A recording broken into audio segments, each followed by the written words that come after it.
Assalamualaikum warahmatullahi wabarakatuh. Perkenalkan, nama saya Nafizatul Kalbi dengan NIM 19033046 dari Pendidikan Fisika A 2019.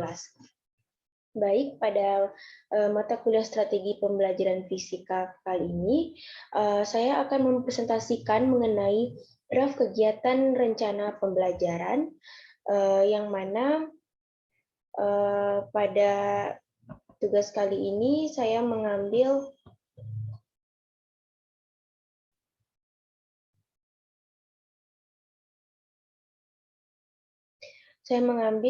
materi pembelajaran yaitu gelombang bunyi dan cahaya untuk kelas 11 dan semester 2. Lalu untuk alokasi waktunya itu sendiri yaitu 45 menit dan jumlah pertemuannya itu ada 7 kali.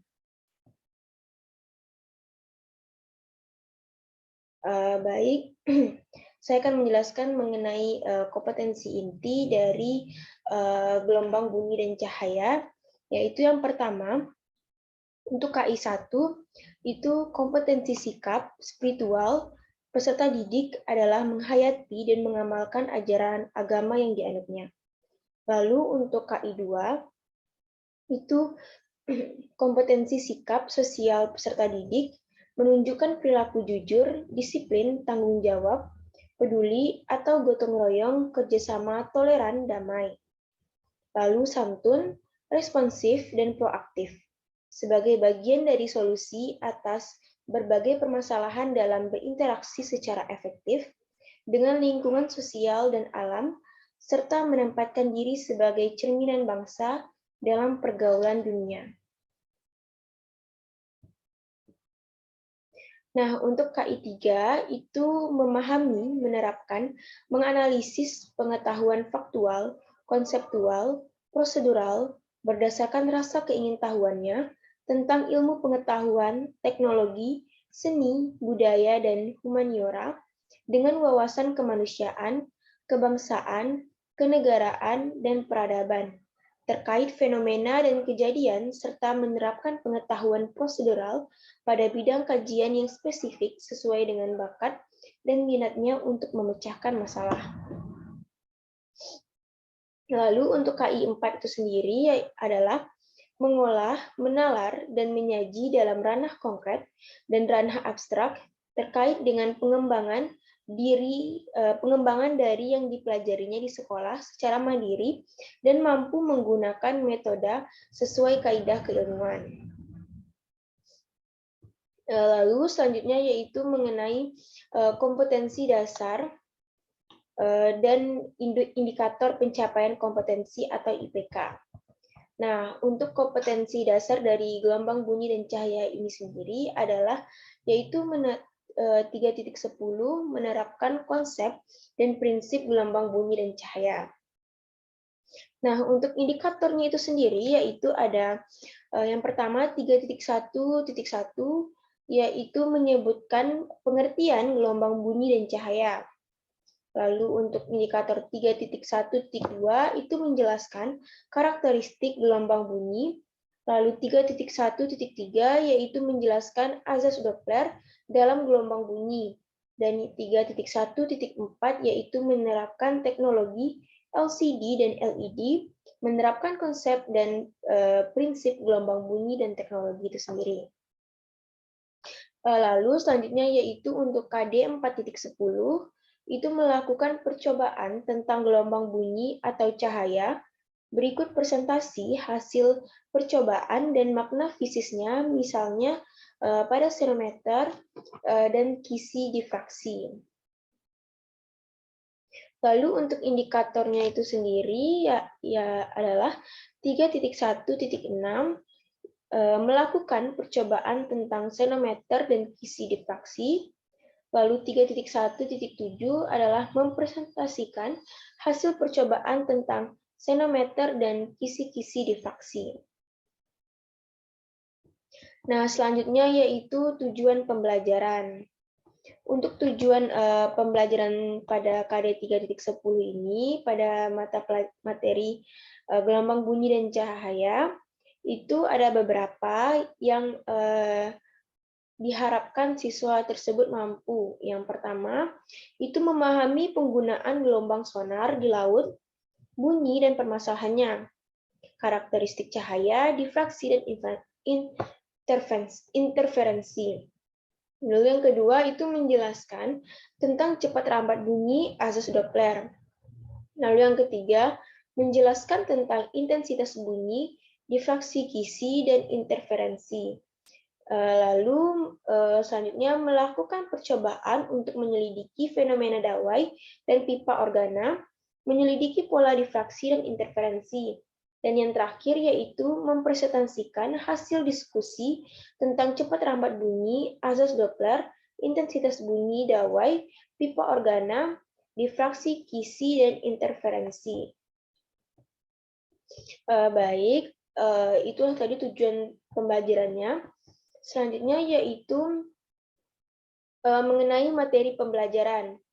Nah, untuk materi pembelajaran itu sendiri ada pengetahuan faktual, ada konseptual, ada prinsip, serta prosedural dan metakognitif. Nah, untuk pengetahuan faktualnya itu ada beberapa poin. Yang pertama itu gitar yang dimainkan oleh seorang gitaris akan menghasilkan variasi frekuensi sehingga terdengar alunan irama yang indah. Lalu yang kedua, pola terang gelap terbentuk ketika cahaya matahari menembus ventilasi rumah. Nah, untuk yang ketiga, itu kendaraan yang melintas mendekat, suaranya akan lebih keras, sebaliknya ketika menjauhi, suaranya makin kecil. Nah, kalau untuk konseptual itu sendiri, itu yang pertama ada karakteristik gelombang bunyi, yang kedua itu ada cepat lambat gelombang bunyi, lalu ada asas Doppler, fenomena dawai dan pipa organa, intensitas dan taraf intensitas bunyi, lalu ada spektrum cahaya, interferensi, difraksi, dan polarisasi cahaya. Dan yang terakhir, pada konseptual itu ada teknologi LCD dan LED. Nah, selanjutnya yaitu pada prinsip. Untuk prinsip itu ada cepat lambat bunyi dan dawai, dalam dawai. Lalu untuk prosedural itu ada langkah kerja, percobaan difraksi pada kisi, dan pada metakognitif itu ada menduga kekeliruan dan rekomendasi untuk memperbaiki pelaksanaan percobaan agar hasilnya lebih mendekati kebenaran. Nah, selanjutnya yaitu setelah materi pembelajaran ada yang yaitu pendekatan, metode, dan model pembelajaran. Di sini pada materi gelombang bunyi dan cahaya menggunakan model pembelajaran discovery learning, dan untuk pendekatan pembelajarannya itu menggunakan scientific, dan sintaknya itu sendiri ada yang pertama ada stimulation, yaitu pemberian stimulus, lalu ada problem statement, yaitu pernyataan permasalahan, dan yang ketiga itu ada data collecting atau pengumpulan data. Yang keempat itu ada data processing atau pengolahan data. Lalu ada verification atau verifikasi. Dan yang keenam itu ada generalization, yaitu pengambilan kesimpulan. Nah, untuk metode pembelajarannya, itu kita menggunakan diskusi kelompok, lalu ada tanya jawab, dan serta penugasan untuk percobaan. Nah, selanjutnya yaitu media pembelajaran. Pada media pembelajaran gelombang bunyi dan cahaya ini, untuk media dan alat bahannya itu menggunakan 2 buah sumber bunyi, serta ada loudspeaker. Nah, kalau untuk sumber belajar atau bahan ajar yang menjadi referensi dari materi pembelajaran ini, kita bisa menggunakan yaitu yang pertama, buku siswa Fisika 11, untuk SMA atau MA kelas 11, AP Nugroho Indarti NH Shiva Mediatama Surakarta tahun 2016 pada halaman 211 sampai 238. Lalu ada Kamajaya Ketut 2016, Pada buku Siswa Aktif dan Kreatif Belajar Fisika untuk SMA kelas 11, peminatan MIPA, Bandung, Grafindo Media Pratama. Lalu yang ketiga itu mudah dan aktif belajar fisika untuk kelas 11 SMA BSE. Lalu panduan pembelajaran fisika untuk SMA kelas 12 Suparno BSE. Dan konseptual pieces 7 AD ED Hewitt dan lembar kegiatan siswa klasifikasi gelombang, lalu cyberpieces.co.uk and gurumuda.net. Nah, ini untuk sumber belajarnya bisa kita dapatkan atau kita ketemui di berbagai sumber, baik di perpustakaan, di web, dan masih banyak bisa kita temui. Nah, untuk kegiatan pembelajarannya itu sendiri, yang pertama yaitu pendahuluan. Nah, pada pendahuluan ini alokasinya waktu itu ada 15 menit. Nah, pada pendahuluan itu kita harus menyampaikan motivasi dan persepsi pada peserta didik. Lalu seperti contohnya itu, mungkinkah kita mendengar bunyi petir dan melihat cahaya kilat secara bersamaan? Serta apakah intensitas bunyi yang dihasilkan berbeda jika senar gitar dipetik atau satu persatu dengan dipetik bersama-sama. Jadi kita harus memberikan motivasi dan persepsi terlebih dahulu sebelum memulai kegiatan pembelajaran, dan serta prasyarat pengetahuan seperti faktor apakah yang mempengaruhi cepat lambat bunyi, lalu apakah yang dimaksud dengan taraf intensitas bunyi. Nah, itu perlu disampaikan pada sebelum memasuki kegiatan inti. Nah, untuk alokasi waktunya itu sendiri yaitu 15 menit. Setelah pendahuluan, kita masuki pada kegiatan inti. Nah, untuk kegiatan inti ini itu pertama ada stimulation. Stimulation ini yaitu stimulasi atau pemberian rangsangan. Nah, kita dapat sebagai contoh yaitu mengamati, yang mana guru membimbing peserta didik dalam membentuk pembentukan kelompok. Lalu peserta didik dibimbing oleh guru, lalu mendiskusikan syarat terjadi dan terdengarnya bunyi. Nah, setelah stimulation, lalu ada problem statement, yang mana ini merupakan pertanyaan atau identifikasi masalah. Sebagai contoh yaitu menanya, peserta didik menanyakan mengenai faktor yang mempengaruhi cepat lambat bunyi, lalu peserta didik menanyakan peristiwa efek Doppler, serta peserta didik juga dapat menanyakan penerapan efek Doppler yang disampaikan oleh guru. Nah, setelah problem statement, lalu ada data collection, yaitu pengumpulan data. Ini sebagai contoh yaitu mencoba atau mengumpulkan data. Nah, seperti yaitu pertama ada perwakilan peserta didik diminta untuk menyebutkan faktor yang mempengaruhi kuat dan tinggi bunyi. Lalu peserta didik dalam setiap kelompok mendiskusikan perbedaan audiosonik, infrasonik, dan ultrasonik. Serta dari peserta didik tersebut dalam setiap kelompok diminta untuk menyebutkan contoh audiosonik, infrasonik, serta ultrasonik. Nah, setelah itu maka guru dapat melakukan data processing atau pengolahan data. Ini seperti mengasosiasi atau menalar, yang mana guru tersebut dapat memberikan beberapa soal penerapan efek Doppler untuk dikerjakan oleh peserta didik. Lalu guru mengkoreksi jawaban peserta didik apakah sudah benar atau belum. Jika masih terdapat peserta didik yang belum dapat menjawab dengan benar, guru dapat langsung memberikan bimbingan. Nah, setelah kita melakukan data processing atau pengolahan data dengan mengasosiasi atau menalar, maka kita dapat melakukan verification atau pembuktian dengan cara mengomunikasikan. Nah, seperti guru mengoreksi jawaban peserta didik, apakah sudah benar atau belum.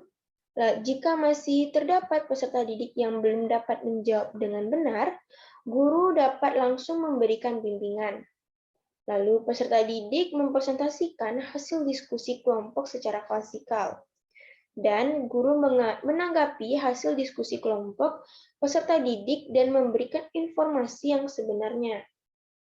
Guru menilai kemampuan peserta didik bertanya dan berkomunikasi secara lisan. Jadi, melalui verification itu dengan cara mengkomunikasikan.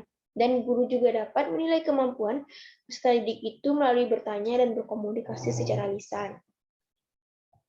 Lalu selanjutnya yaitu ada penutup. Nah, untuk penutup ini alokasi waktu yang digunakan yaitu 15 menit. Yang mana peserta didik atau dibimbing oleh guru berdiskusi untuk membuat rangkuman. Lalu guru memberikan penghargaan kepada kelompok yang memiliki kinerja dan kerjasama yang bagus, serta guru memberikan tugas rumah berupa latihan soal. Jadi untuk penutup ini, guru berdiskusi untuk membuat peserta didik berdiskusi untuk membuat rangkuman. Lalu setelah itu mereka diberi penghargaan untuk kepada kelompok yang memiliki kinerja atau kerjasama yang baik, serta guru tersebut harus memberikan tugas rumah berupa latihan soal agar peserta didik dapat mengulang kembali dan lebih memahami materi yang diajarkan oleh guru tersebut. Nah, selanjutnya yaitu rubrik kompetensi pengetahuan. Untuk rubrik ini yang pertama itu ada tes tulis. Nah, tes tulisnya ini ada soal pilihan ganda. Nah, untuk soal pilihan gandanya itu seperti pemantuan gelombang bunyi. Untuk topiknya pemantuan gelombang bunyi, nah berikut instrumen soal pilihan gandanya itu. Nah, ada beberapa soal sifat gelombang bunyi, berikut kecuali. Nah, peserta didik harus dapat menjawabnya dan diharapkan dapat menyelesaikannya dengan baik dan benar. Nah, berikut beberapa soal terkait instrumen soal pilihan ganda. Nah, ini instrumen untuk soal esainya. Nah, berikut sudah saya lampirkan beserta jawabannya. Nah, setelah instrumen tersebut, pilihan ganda dan esai, nah ini merupakan observasi terhadap diskusi atau jawabannya jawab. Jadi peserta didik dapat mengisi tabel berikut dengan sesuai dari hasil diskusi atau tanya jawab yang sudah dilakukan. Ada kebenaran konsep, ada pengungkapan gagasan yang orisinil, lalu ada ketepatan penggunaan istilah jumlah. Nah, selanjutnya yaitu ada rubrik penilaian. Nah, pada rubrik penilaian ini terdapat skor 4, 3, 2, 1 yang mana poin skor 4 itu jika dalam diskusi atau hasil laporan tepat, sistematis, dan jelas. Nah, untuk skor 3 itu jika dalam atau hasil laporan sudah tepat, sistematis, tapi tidak jelas. Nah, untuk poin 2 itu jika dalam diskusi atau laporan jelas, sistematis, tapi kurang tepat. Dan untuk poin yang sangat kecil itu poin 1, skor 1 itu jika dalam diskusi atau laporan itu tidak tepat. Nah, sehingga skor maksimumnya itu adalah 24. Lalu ada juga penilaian pembelajaran remedial dan pengayaan. Untuk penilaian pembelajaran remedial dan pengayaan ini yang pertama itu ada observasi. Nah, berikut contoh observasinya. Jadi gelombang bunyi dan cahaya, terdapat indikatornya juga. Nah, di sini siswa dapat menulis nama-nama serta menilai apakah sesuai dengan indikatornya, yang mana indikator tersebut ada jujur, sopan, disiplin, aktif, serta bekerja sama. Nah, untuk kriteria penilaian itu sendiri jelaslah tidak sama atau berbeda, yang mana rentang nilai antara 1 sampai 4 Nah, untuk nilai 4 itu adalah selalu. Nilai 3 itu sering, nilai 2 itu jarang, dan nilai 1 itu tidak pernah. Jadi peserta didik atau siswa dapat menulis nilai sesuai dengan kriteria penilaian yang sebenarnya. Nah, setelah itu barulah didapatkan nilai dengan nilai perolehan dibagi nilai maksimum dikali 4 kriteria tersebut. Selanjutnya yaitu penilaian di sikap melalui penilaian diri. Nah, untuk penilaian sikap melalui penilaian diri ini, untuk instrumennya itu sendiri seperti yang terlihat pada layar, ada nama, ada kelas, ada pernyataan. Nah, ada juga pilihannya ya atau tidak. Jadi, jika dalam pernyataan tersebut siswa itu setuju atau ya, maka bisa menceklis sesuai perintah yang ada pada layar. Yang sesuai perintah yang sudah ada. Jika tidak, maka checklist tidak. Nah, untuk pengolahan penilaiannya itu sendiri, yang pertama itu perilaku atau sikap pada instrumen di atas yang ada yang positif atau nomor 1, 2, 4, 5, dan 6, dan ada yang negatif itu nomor 3. Nah, untuk pemberian skor untuk perilaku yang positif, ya, itu sama dengan 2, dan tidak, itu sama dengan 1. Jadi itu berbeda untuk ya dan tidak. Lalu untuk yang negatifnya itu, yang ya sama dengan 1, dan tidak itu sama dengan 2. Jadi dibedakan antara penilaian positif dan negatif. Dan untuk penilaian ya dengan yang tidak itu juga sangat dibedakan untuk penilaiannya. Nah, yang kedua, itu selanjutnya guru dapat memberikan rekapitulasi hasil penilaian menggunakan format. Nah, untuk formatnya itu yang terlihat pada layar. Ada nomor, ada nama, ada skor, jumlah, serta nilai. Nah, untuk setelah direkap hasil penilaiannya menggunakan format, maka kita dapat mendapatkan nilai dengan mengkalikan 4.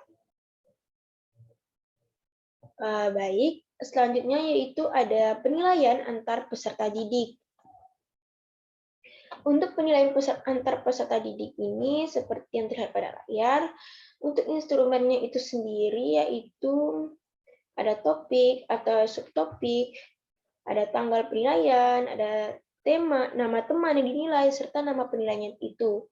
Nah, dalam mengisi format yang tersedia harus mengikuti aturan yang sudah ada. Yang pertama itu amati perilaku. Yang pertama itu ada amati perilaku temanmu dengan cermat selama mengikuti pembelajaran fisika. Lalu yang kedua itu ada